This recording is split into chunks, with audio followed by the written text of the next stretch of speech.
On today's episode of the Locked On Texans podcast, Houston gets speed, not offensively, on the defensive side of the ball. EJ Speed signs with Houston. What does that mean for the linebacker group altogether, and how can he impact this team?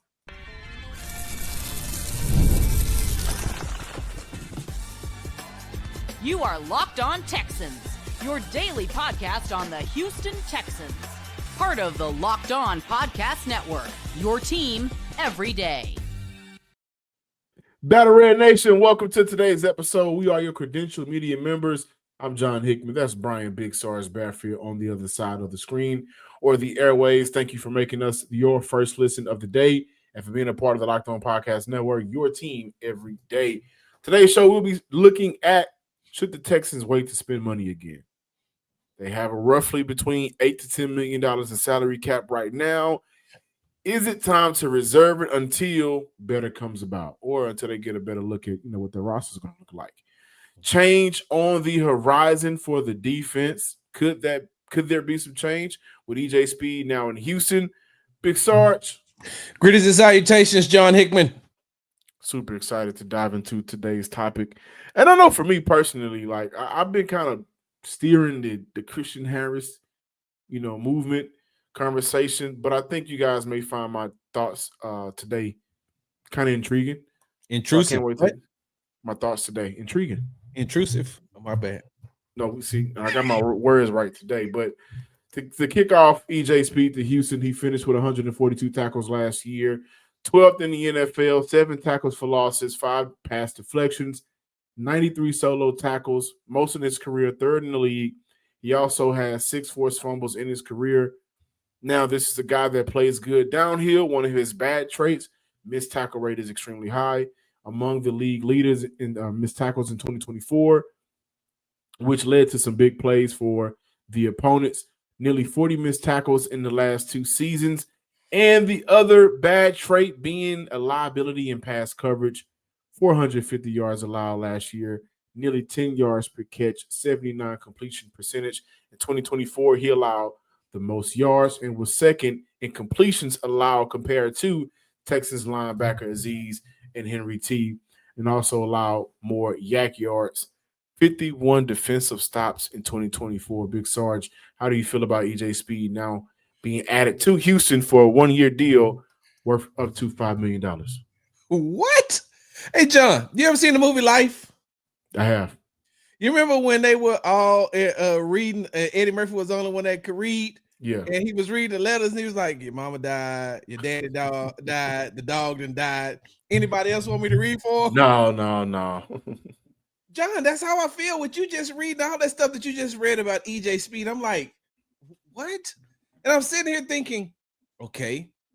I was like, this can't be the same EJ Speed that I've watched play over the last couple of years alongside Zaire Franklin up with the Indianapolis Colts. Like, this the same, John, all those stats you just read, because I'm going to be honest with you, I didn't know those stats until the Houston Texans got them, and I don't think that it was, really my job to know all of that except what he was good at and what he wasn't good at 2 times a year when the Houston Texans played against them, one in Indianapolis, once at home. But John, if you don't mind, do you still have those stats? I do.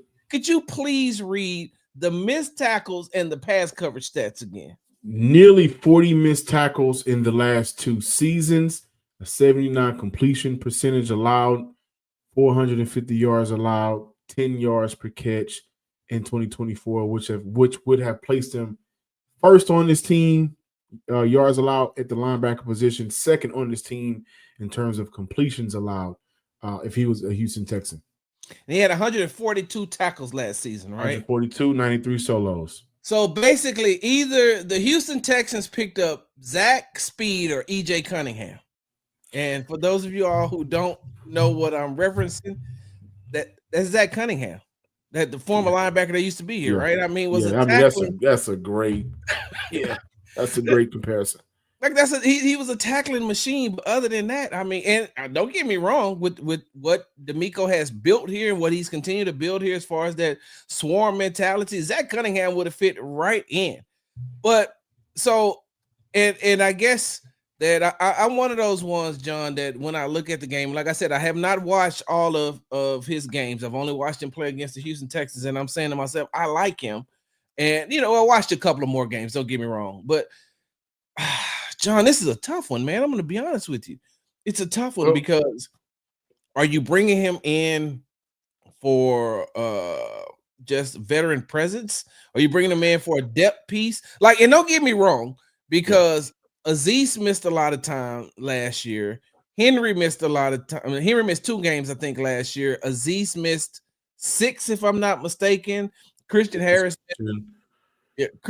missed like 14. I mean, and so I can understand bringing him in and having that, they're needing that backup piece, somebody who can play the position, because you look at a player like Neville Hewitt, who had to step in a lot last season and play. And Neville Hewitt didn't play bad. It was just sometimes it seemed like the game may have, because of his unfamiliarity and lack of presence on the field as far as snaps is concerned during a regular game. Sometimes it was okay. Because I remember doing his New York Jets days, Neville Hewitt was pretty good. But when you don't, continuously get those reps on the field. So, John, I guess that you're just bringing in EJ Speed and to have a backup piece, to have another set of eyes in that locker room. And, in that linebacker room. But he's also a guy that has that mentality, that dog mentality in him that, because a lot of people, besides us, John, there isn't a lot of people that's ever heard of Tarleton State, where he came out of, where he went to school at. Yeah. And so shout out to my fair brother Dietrich. That's the only reason I know about Tarleton. But John, you look at it and you come from a small school like that, you overcome all that adversity and you get to where you are as far as being in the NFL. So I guess it's just that mentality, and John is going to put it to the test of what you said about D'Amico being able to help some of these guys, take their game to the next level. He's one of those guys. I'm pretty sure that D'Amico's seen those stats, and then he probably just like, yeah, I'm good. I'm going with what my eyes say. That's what he told me last year during training camp when I asked him about Jeff Okudah, and I can't remember the other the other cornerback that they had brought in. CJ Henderson. Yeah, and I said, what did you see from them in order for, to bring him here? And he was like, I look at it from my own eyes. I look at things with my own eyes. I don't take up other people's vision. So maybe he has a plan in place for that, John. But outside of that, I honestly and truly do not know.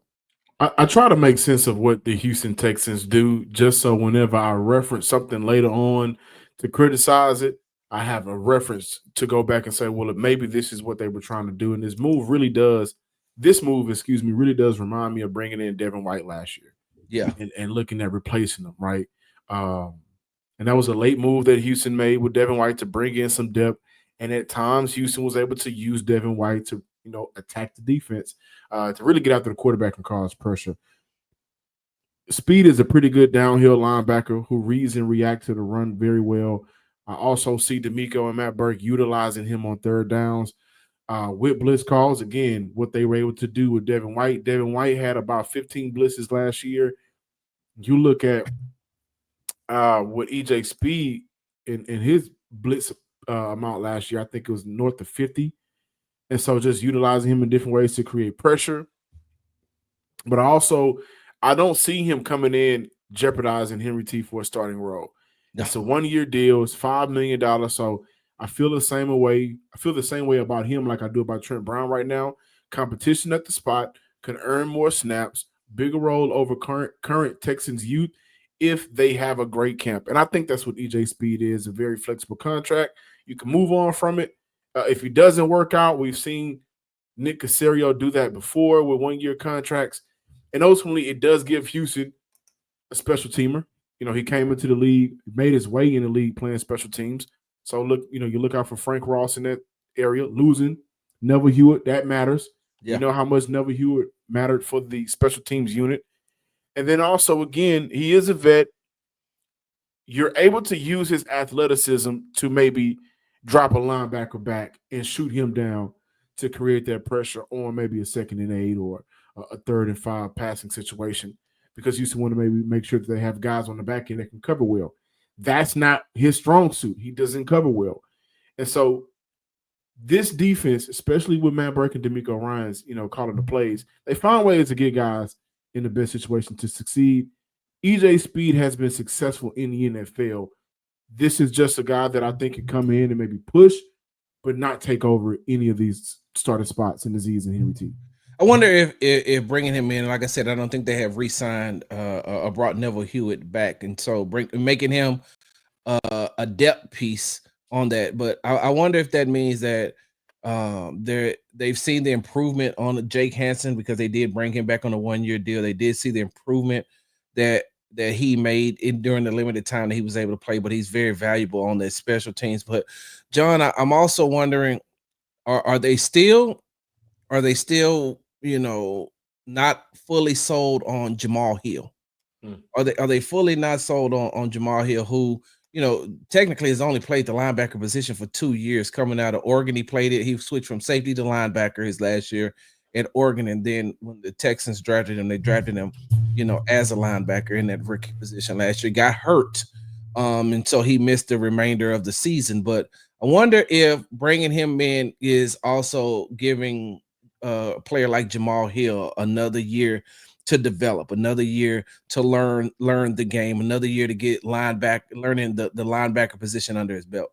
Yeah, could be.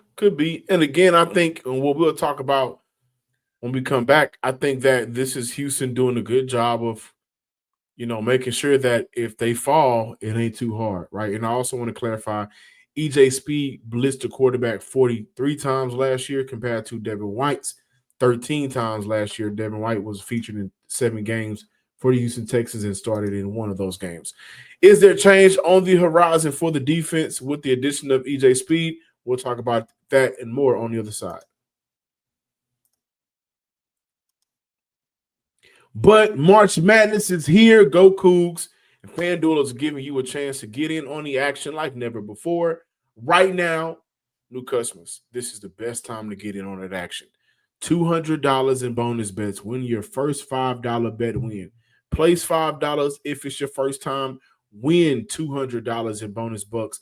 That's an extra $200 to use on everything from buzzer beaters, Cinderella stories, and who's cutting down the nets. And again, hopefully, it's the Cougs. With tournament games happening almost every day for the boys and the girls, there's always something exciting to bet on. The NBA is also right now in the playoff push time, so it's exciting basketball all around. The FanDuel app is simple to use, and when you win, you get paid instantly, no waiting around. So visit FanDuel.com and get in on college hoops action all tournament long.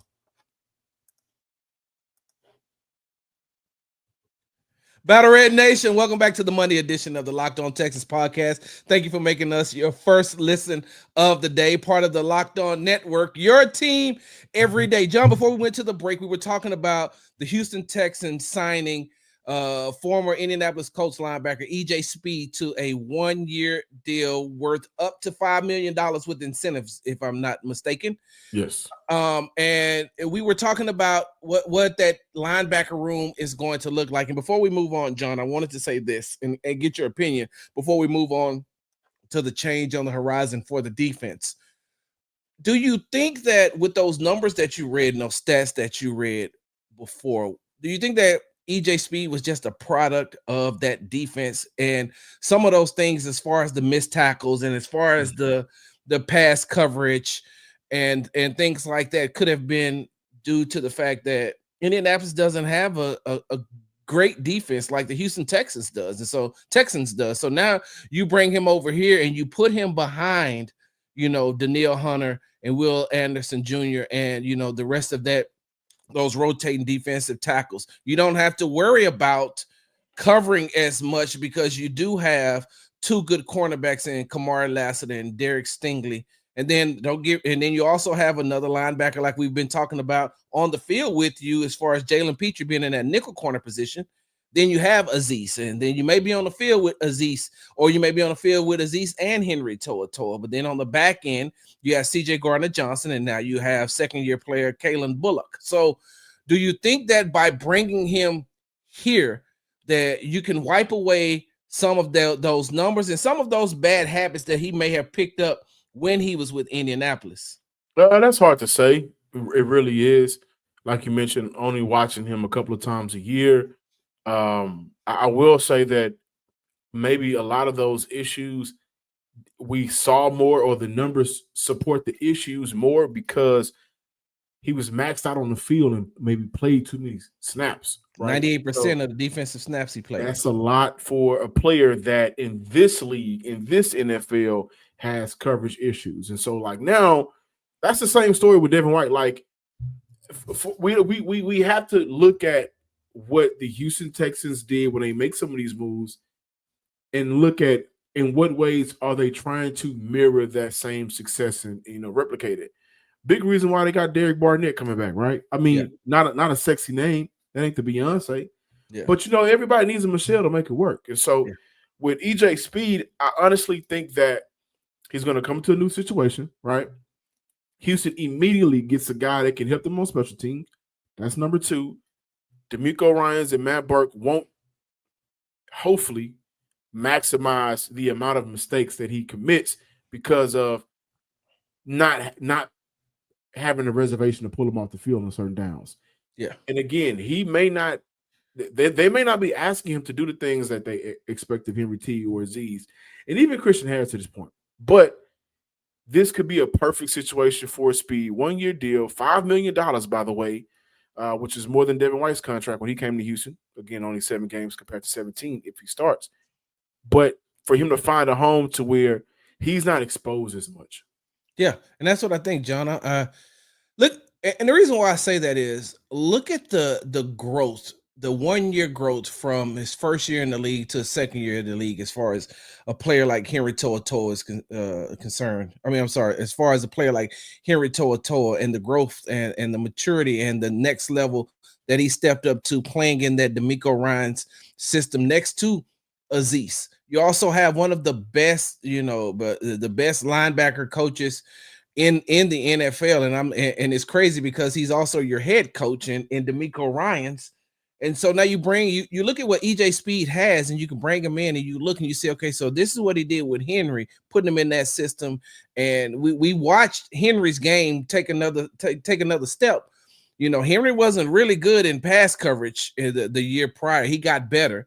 And then what did he do? He also learned how to play the game and see the game and see. Cleaned up on missed tackles as well. Yeah, so that's what I'm saying. Like, can EJ Speed be one of those guys that say, new system, new place, D'Amico could pull him to the side and say, hey, bro, look, this is where, this is how I helped Azeez when he was in San Francisco. This is how I helped Fred Warner, right? This is how I helped a Christian Harris. This is how I helped a Henry To'oTo'o. What I think is so funny, man, and it speaks to just how good D'Amico Ryans is as a linebacker coach.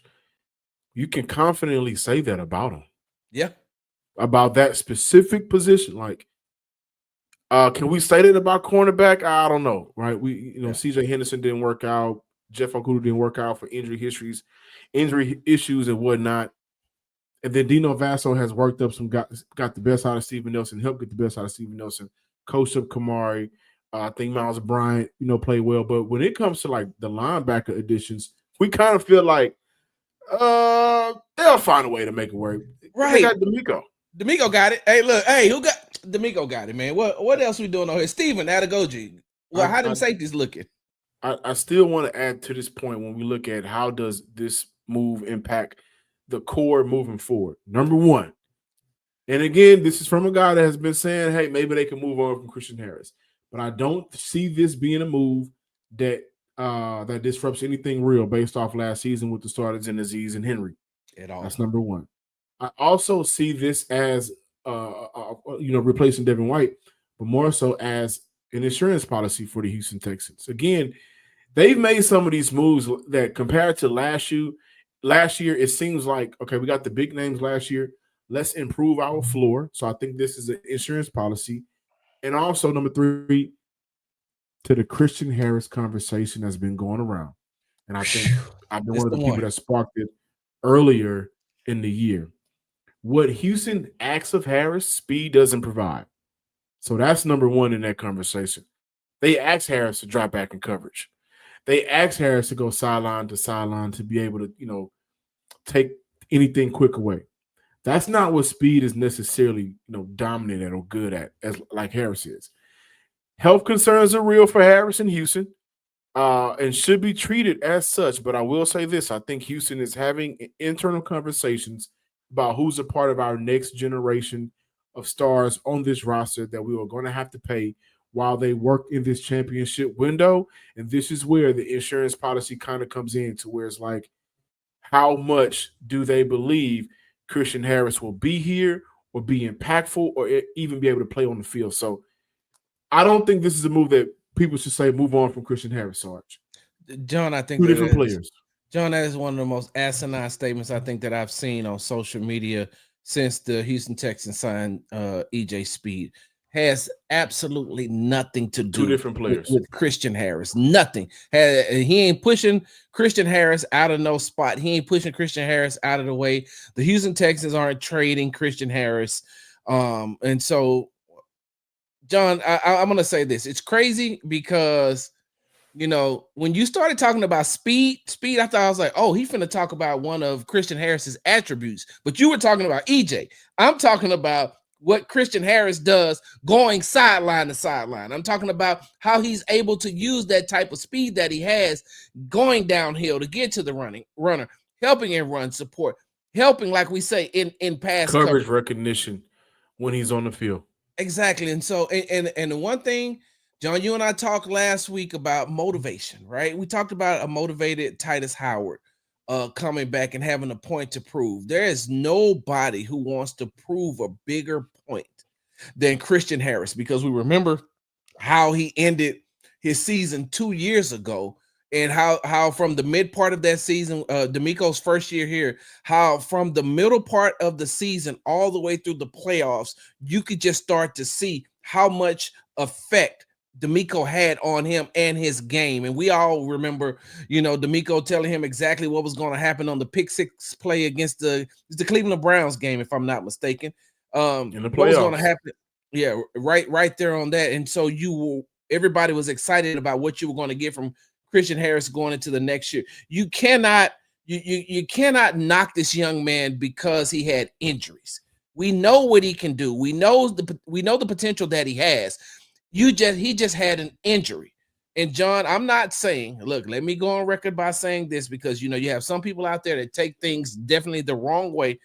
I'm not saying that Christian Harris is going to come back and be an all-pro linebacker. I'm not saying that. And I preface my statement to say this. Derek Stingley Jr. was also a player who went through a lot of injuries early on in his career. And then once he was able to get over that injury bug, everybody was able to see his full potential. I think that once Christian Harris gets over that, you will see what the Houston Texans see in him as well. I also want to add to the case of why they asked two different things of Christian Harris and EJ Speed. You look at Christian Harris' last healthy year, 2023, 16 games, started in 12. Remember, that season started off a little rocky for him, right? That was also the first year under D'Amico Ryans. But what I'm going to get at is 8.9 yards per completion, 6.6 yards per target, 365 yards given up, passer rating, completion percentage, 74.5 when targeted, and with an average depth of target at 1.5. He was also blitzed 29 times that year, and he also only had 9 missed tackles that year. He also had over 100 tackles that year, compared to EJ Speed, 450 yards allowed, 79-yard completion percentage allowed, 7.3 yards per target, 9.3 yards per completion, with an average depth of target at 2.1. Two different skill sets. The name says linebacker, two different skill sets. EJ Speed is an insurance policy. The only player that's beating out Christian Harris right now is Henry T. And I think we should be looking at it like Houston just got another weapon that in a random game, you may see EJ Speed, if he makes a roster, you may see him have a Derek Barnett moment. Yeah. And that's the type of defense Houston had. They had a lot of plays last year from guys that were either on one-year deals or typically not house names. And that's why they were one of the better defenses in the NFL. Now, EJ Speed, 1 year, $5 million. They just spent some money, Sarge. Should they hold back? Should they get a little stingy? Let's talk about that when we come back.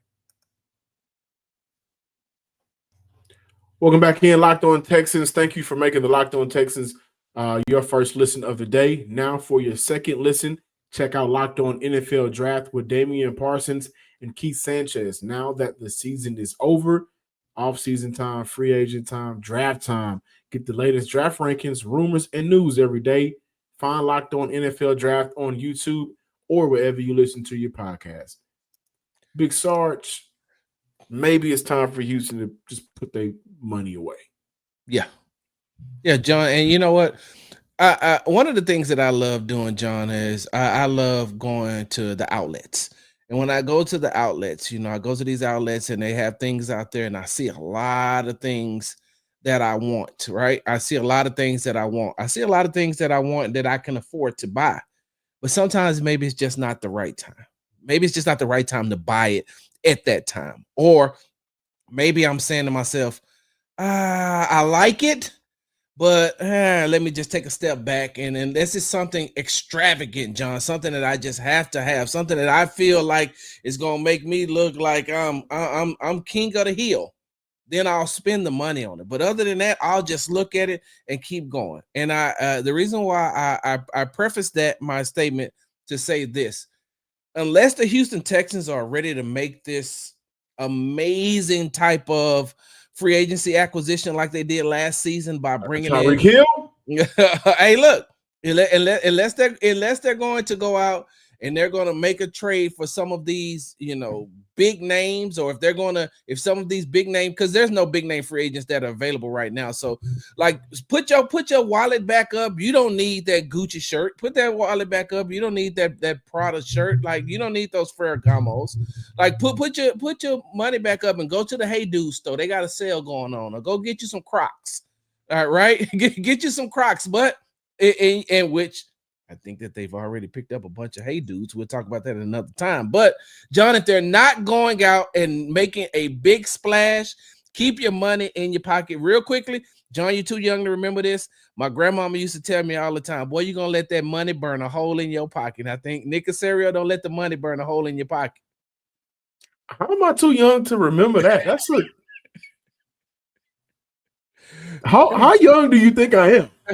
John, look, let me tell you something. I got clothes older than you, John. I mean, you need to give some clothes to Goodwill. But for the Houston Texans, I'm kind of with you on that one, man. I feel like right now we're really about to get into draft time, and this is a franchise with their scouting department. They've been at it all year, and I'm not even talking 2025. I'm talking about since college game day of last year. But it feels like the over-the-top move that could really take Houston, at least in terms of what they have on paper, it's either going to be a trade to bring in not only a big-name wide receiver, but also an explosive wide receiver and the wide receiver that can help take pressure off Nico.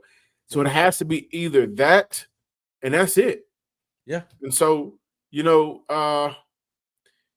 I'm kind of with you on that one, man. I don't see a free agent out there that could really help Houston get over the top. Now, then again, I can't say that. And I just mentioned how valuable Devin White was at times last year. Derek Barnett was last year for Houston. We talked about EJ Speed. But I think the only move that takes Houston over the top is at the wide receiver position. Yeah. There's not a free agent out there. At all. Are you going to trade for a receiver? We'll talk about that this week on Locked On Texans. So I'm with you on that one, man. Yeah, John, and like I said, man, last year, Nick went to the Galleria, went straight to the high price stores and said, "Hey, let me get that Joe Mixon. Hey, let me get that Azeez Al-Shari. Hey, let me get that Danielle Hunter." You think Nick Casario was listening? Stephon Diggs, let me get that, huh? Got some Ralph Lauren purple label, right, John? But unless he plans on getting that, unless he's planning on getting, the Ralph Lauren purple label, I mean, don't go out and buy the Beverly Hills Polo. So anyway, John, but what I'm saying is that at this point in time, if I'm the Houston Texans and I know that I'm not going to be able to get anything as far as making a trade right now, nobody wants to trade because everybody is focusing on the draft that's coming up in April, then you focus on the draft. focus and turn your attention on the draft and say, hey, look, let's go ahead and make this draft. And then, John, look, like maybe Nick Caserio can go shopping on draft day as well. Maybe he can, get on the phone with someone that's willing to make a deal for John, not only just an explosive wide receiver, somebody may be looking to, as far as getting draft picks for an offensive lineman. They may find a good interior offensive lineman that a team has right now, but saying, hey, we could probably get rid of this guy and get more assets or whatever the case may be. I'm just, throwing that out there as a hypothetical, but maybe Nick should just wait and focus on the draft and then go shopping on draft day. And if you don't get anything, then wait till training camp. Again, I always try to make sense of, what the Houston Texans could do.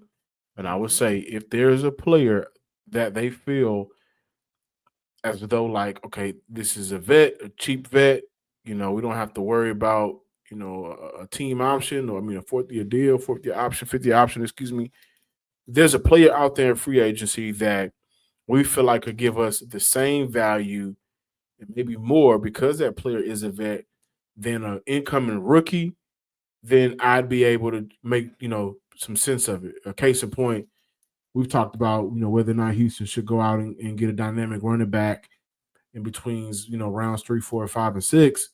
And maybe they view a running back out there that could be that change of pace running back, that can be that vet on the field, that they may not have to coach up as much. And so if it's justifiable, I understand it, but I still feel like maybe waiting right now until either things kind of play out for some other vets that are on the market, maybe their market money goes down, which plays in the favor of Houston, or maybe teams start to kind of get ahead of themselves and some of their decisions, could play in the favor for the Houston Texans. I just look at it too, John, and I know this is a name that I brought up and everybody was like, no, Sarge, but it doesn't matter to me. I'm going to bring it up again. I mean, come draft day, John, the Pittsburgh Steelers may be willing to, unload a couple of players, including a wide receiver like George Pickens. Yeah. Just saying. Thank y'all for watching today's episode of the Locked On Texans podcast. Please be sure to subscribe, like, and comment on YouTube and wherever you listen to your podcast. And before I go, I want to give a special shout out to the University of Houston men's basketball team for advancing to the Final Four. Go Cougs. I have to say go Cougs. My wife won't let me say, John, you too young to remember this. They used to say eat them up, Cougs. So, yeah. Make sure you follow me on the app formerly known as Twitter at Big Star Sports with the Z at the end. We're going to have to start calling this show the Too Young and Too Old Show. That's what we're going to have to do it. The regular pepper and the salt and pepper. Thank y'all for watching. Until next time, ladies and gents, peace.